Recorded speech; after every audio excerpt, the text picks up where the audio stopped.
நாடாளுமன்ற உறுப்பினர் பதவியிலிருந்து வைத்தியர் அர்ஜுனா அவர்கள் ராஜினாமா செய்ய போகிறார். அவர் ராஜினாமா செய்துவிட்டால் அந்த இடத்தில் யாரை கொண்டு வந்து அமர்த்துவதற்கான ஒரு களத்தை அவர் எடுக்க இருக்கிறார். எதற்காக இந்த முடிவை வைத்தியர் அர்ஜுனா அவர்கள் எடுக்க வேண்டும்? அரசியல் நெருக்கடிகள் காரணமா, அல்லது வைத்தியர் அர்ஜுனா அவர்களுக்கு ஒரு பெரிய தொலைநோக்கு எண்ணம் இருக்கிறதா? அதன் அடிப்படையை மையப்படுத்தி தான் இந்த ராஜினாமா என்கின்ற விடயத்தை அவர் கையில் எடுத்திருக்கிறாரா? இதுதான் இன்று பரபரப்பு செய்தியாக ஊடகங்களில் பேசப்பட்டு கொண்டிருக்கக்கூடிய செய்தி. இந்த செய்தியை குறித்து நாம் அறிவதற்கு முன்பாக நீங்கள் எங்களுடைய வலையொலியை பகிர்ந்தளியுங்கள். நாங்கள் வெளியிடக்கூடிய காணொளிகள் உங்களை வந்து அடைவதற்கான ஒரு களத்தை எட்டும். இலங்கையிலே மாகாண சபை தேர்தல் நடைபெறுவதற்கான சாத்தியக்கூறுகள் இருக்கிறது என்கின்ற விடயங்கள் பரபரப்பாக செய்திகளாக வந்து கொண்டிருக்கின்றன. எனவே கூடிய விரைவில் மாகாண தேர்தல் நடைபெறுவதற்கான ஒரு களம் இருக்கிறது என்பதை தமிழ் கட்சிகள் ஒருங்கிணைப்பு என்கின்ற கோணத்தில் பயணிக்கின்ற பொழுதே அதை குறித்த செய்திகளை நாம் உள்வாங்கிக் கொள்ளக்கூடிய ஒரு நிலைமை இருக்கின்றது. தற்பொழுது வைத்தியர் அர்ஜுனா அவர்கள் தான் வகித்து வருகின்ற நாடாளுமன்ற பதவியை அவர் ராஜினாமா செய்ய இருக்கிறார் என்கின்ற செய்தி வருகின்றது. நாடாளுமன்றத்தில் வைத்தியர் அர்ஜுனா அவர்களுக்கு பேசுவதற்கான நேரம் கொடுக்கவில்லை, அல்லது வைத்தியர் அர்ஜுனா அவர்கள் எடுத்து வைக்கக்கூடிய கருத்துகளுக்கு அங்கு ஒரு மதிப்பு கிடைக்கவில்லை, அல்லது வைத்தியர் அர்ஜுனா அவர்கள் தான் நினைத்தபடி நாடாளுமன்றத்தில் செயல்பட முடியவில்லை என்கின்ற வருத்தம் அவர் மனதில் மேலோங்கி இருக்கக்கூடிய காரணத்தினால் அவர் இந்த பதவியை விட்டு விலகுகிறார் என்கின்ற ஒரு கோணத்தில் பார்க்க முடியுமா? அல்லது வைத்தியர் அர்ஜுனா வேறொரு திட்டத்தோடு இருக்கிறாரா? இதுதான் கேள்வி. தமிழ் கட்சிகளை பொறுத்தமட்டில் வைத்தியர் அர்ஜுனா அவர்கள் நாடாளுமன்ற உறுப்பினர் பதவியிலிருந்து விலகுகிறார் என்கின்ற செய்தியை அவர்கள் கேள்விப்படுகின்ற பொழுது அவர்கள் மனதிற்குள்ளே ஒரு மத்தாப்பு பூத்திருக்கும். காரணம், நமக்கு பெரிய தலைவலியாக இந்த மனிதன் தான் இருக்கிறான். நாம் எப்படியெல்லாமோ அரசியல் செய்கிறோம், ஆனால் இந்த மனிதன் தனக்கு கிடைக்கக்கூடிய ஒரு சின்ன இடைவெளியில் கூட தன்னை நிலைநிறுத்தி கொண்டு சென்று விடுகிறான். மக்களை பொறுத்த மட்டில் வைத்தியர் அர்ஜுனா என்கின்ற பெயர் ஒரு அடையாளமாகவே மாறிக்கொண்டு இருக்கிறது. நாடாளுமன்ற பதவியிலிருந்து அவர் விலகிவிட்டால் அப்பாடா நமக்கு ஒரு நிம்மதியாக இருக்கும் என்று தமிழ் கட்சிகளை சார்ந்த தலைவர்கள் நினைக்கக்கூடும், நினைப்பதற்கான வாய்ப்புகளும் இருக்கின்றது. ஆனால் வைத்தியர் அர்ஜுனா அவர்கள் நாடாளுமன்ற உறுப்பினர் பதவியை ராஜினாமா செய்வதற்கு தயாராகிவிட்டார் என்கின்ற செய்தியை முன்னமே சொன்னவர் நாம் தான். நான் இதற்கும் ஒரு வாரத்திற்கு முன்னே வெளியிட்ட காணொலியில் கூடிய விரைவில் வைத்தியர் அர்ஜுனா அவர்கள் தன்னுடைய பதவியை ராஜினாமா செய்துவிட்டு சகோதரி கௌசல்யா அவர்களை அந்த பதவிக்கு முன்மொழிவார் என்கின்ற ஒரு கருத்தை பதிவிட்டிருந்தேன். இப்பொழுது அதுதான் நிஜமாகி இருக்கிறது. எதற்காக வைத்தியர் இந்த முடிவை எடுத்திருக்கின்றார்? எதற்காக கௌசல்யா அவர்களுக்கு ஒரு முதன்மை கொடுக்கின்றார்? அதற்கு வைத்தியர் அர்ஜுனாவே ஒரு தெளிவான ஒரு விளக்கத்தை கொடுத்திருக்கின்றார்.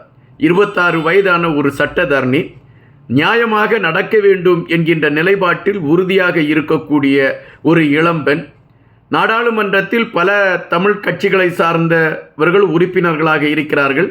பலர் உறுப்பினர்களாக வரவேண்டும் என்று முயற்சியை செய்து கொண்டிருக்கின்றார்கள்.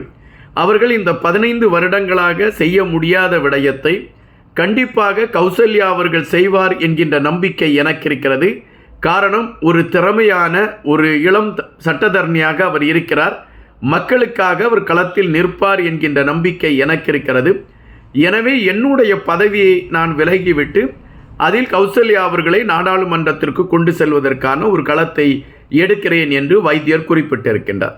அதற்கு இன்னொரு விளக்கத்தையும் அவர் குறிப்பிட்டிருக்கிறார். அது என்ன விளக்கம் என்றால், ஒரு நாடாளுமன்றத்திற்கு என்று பார்த்தால் ஒரு வரமுறை இருக்கிறது. ஒரு நாடாளுமன்ற உறுப்பினர் ஒரு குறிப்பிட்ட அளவிற்குத்தான் அவருடைய அதிகாரங்கள் நாடாளுமன்றத்தை மையப்படுத்தி செயல்படுத்த முடியும். மக்கள் பிரச்சனையை பேசுவதாக இருந்தால் கூட யாரிடமோ அனுமதி பெற்றுதான் நேரம் கிடைக்கிறது. இப்படிப்பட்ட சூழல்களும் இப்படிப்பட்ட சிக்கல்களும் இருக்கக்கூடிய சூழலில் மக்களுக்காக களப்பணி ஆற்றுவதற்கான ஒரு முயற்சியை நம்மால் எடுக்க முடியாத ஒரு சூழல் அமைந்து விடுகிறது என்கின்ற எண்ணத்தையும் வைத்தியர் வெளியிட்டிருக்கின்றார். மாகாண தேர்தலை மையப்படுத்தி தன்னுடைய ராஜினாமா இன்றோ அல்லது ஒரு வாரம் கழித்தோ அல்லது மாகாண தேர்தலுக்கு முன்போ அது நடைபெறுவதற்கான வாய்ப்பு இருக்கிறது என்று வைத்தியர் குறிப்பிட்டிருக்கின்றார். அப்படி என்றால் வைத்தியருடைய மனநிலைப்படி அவர் இப்பொழுது ராஜினாமா என்கின்ற அந்த விடயத்தை மிக தெளிவாக எடுத்திருக்கிறார் என்பதுதான் பதிவு. ஆனால் வைத்தியர் அர்ஜுனாவுடைய தொலைநோக்கு சிந்தனை என்ன? மாகாண தேர்தலை மையப்படுத்திய ஒரு களத்தை அவர் கையில் எடுத்திருக்கிறார். இந்த மாகாண தேர்தலில் ஒரு மாற்றத்தை கொண்டு வர வேண்டும். இளைஞர்களை அடையாளப்படுத்த வேண்டும். மக்களுக்கான களத்தில் போராடுவதற்கு இளம் சமூகம் தயாராக இருக்கிறது என்பதை இந்த மண்ணிற்கு உணர்த்த வேண்டும். அதற்கு இந்த மாகாண தேர்தல் ஒரு களமாக இருக்கின்றது. அதுபோல ஒரு மாகாணத்தின் முதல்வராக இருக்கக்கூடியவர் சட்ட விடயங்களை குறித்து தெரிந்திருக்க வேண்டும். ஒவ்வொரு பதவிகளுக்கான அந்த அதிகாரங்களை குறித்தும் அவர்கள் தெரிந்திருக்க வேண்டும்.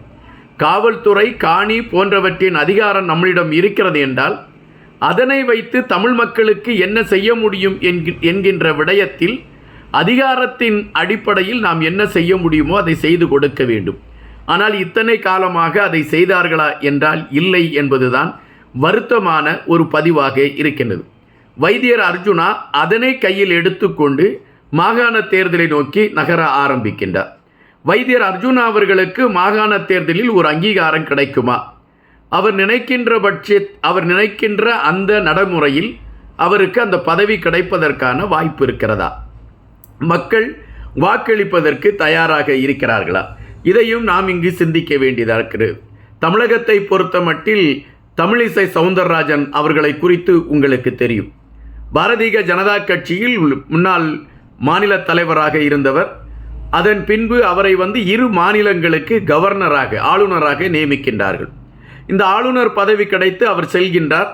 அந்த ஆளுநர் பதவி அவருக்கு ஒரு பெரிய அலங்காரமாகவும் அவரை குறித்த செய்திகள் ஊடகங்களில் வரக்கூடிய ஒரு செய்தி தாங்கிகளாகவும் அவைகள் இருந்து கொண்டு இருக்கின்றன. இந்த சூழலில் நாடாளுமன்ற தேர்தல் வருகின்ற பொழுது கவர்னராக இருந்து கொண்டிருக்கக்கூடிய நாம் மத்திய அமைச்சராக பதவி உயர பெற முடியாத ஒரு நிலையில் இருக்கிறோம். எனவே நாடாளுமன்ற தேர்தலில் நாம் போட்டியிட்டு வெற்றி பெற்றால் கண்டிப்பாக நமக்கு மத்திய அமைச்சரவையில் எப்படியாவது ஒரு பதவி கிடைக்கும். நாம் அதை வைத்து நம்மை அடையாளப்படுத்திக் கொள்ளலாம் என்கின்ற நிலைப்பாட்டில் தமிழிசை சவுந்தரராஜன் அவர்கள் இந்த 2 மாநிலங்களையும் தன்னுடைய பதவியை ராஜினாமா செய்துவிட்டு நாடாளுமன்ற தேர்தலில் நின்றார்கள். ஆனால் நாடாளுமன்ற தேர்தலில் அவர்கள் எதிர்பார்த்த வெற்றி கிடைக்கவில்லை. எனவே ஆளுநர் பதவியும் விட்டுவிட்டும் கட்சியிலும் தனக்கான ஒரு அடையாளம் இல்லாமல் போய்விட்டதே என்கின்ற ஒரு நிலைப்பாடு அவர்களுக்கு ஏற்பட்டு விட்டது. எனவே ஒரு பதவியை ராஜினாமா செய்வதற்கு முன்பாக அடுத்தது நமக்கு நடக்கக்கூடிய விளைவுகள் எப்படி இருக்கும் என்று சிந்திக்க வேண்டியதிருக்கிறது. ஆனால் வைத்தியர் மிக தெளிவாகவே இருக்கின்றார் மாகாண தேர்தலை மையப்படுத்திய பயணம் என்று. அதன் பின்னணியில் அவர் எதை ஆய்வு செய்கிறார் என்றால் மக்கள் மனநிலையைத்தான். கண்டிப்பாக இந்த மக்கள் நம்மை முன்னிலைப்படுத்தி கொண்டு வருவார்கள் என்ற நம்பிக்கை அவருக்கு இருக்கிறது. மக்களும் வைத்தியர் அர்ஜுனா அவர்கள் மாகாண தேர்தலில் வெற்றி பெற்று அந்த மாகாணத்தின் முதல்வராக அடையாளப்படுத்தப்பட்டு விட்டால் தமிழர்களை சார்ந்த விடயங்களுக்கு ஒரு விடிவு கிடைக்கும் என்கின்ற எண்ணம் மக்கள் மனதிலும் இருக்கின்றது. இங்கு ஒரு விடயத்தை மிக தெளிவாக நாம் பதிவிட வேண்டியதிருக்கின்றது. வைத்தியர் அர்ஜுனா அழகாக குறிப்பிடுகின்றார். தேசிய தலைவர் எந்த பாதையை வகுத்தாரோ அந்த பாதையில் என்னுடைய களத்தை கொண்டு செல்வதற்கான முயற்சிகளை எடுப்பதற்கு இந்த மாகாண தேர்தலை நான் கையில் எடுக்கிறேன் என்று அறிவித்திருக்கின்றார். அப்படி என்றால் ஒரு எதிர்பார்ப்பை உருவாக்கி இருக்கிறது என்று தான் நினைக்க வேண்டும். இங்கு தனக்கான ஒரு அணியையும் அவர் உருவாக்க வேண்டும். அதற்கான வேலைகளை செய்ய வேண்டிய களமும் இருக்கிறது. எனவே அதற்கான வேலைகளை கையில் எடுத்துக்கொண்டும் அவர் பயணிக்க வேண்டியதிருக்கிறது. தற்பொழுதிலிருந்து அதற்கான ஒரு வேலை திட்டங்களோடு அவர் பயணிக்க வேண்டும்.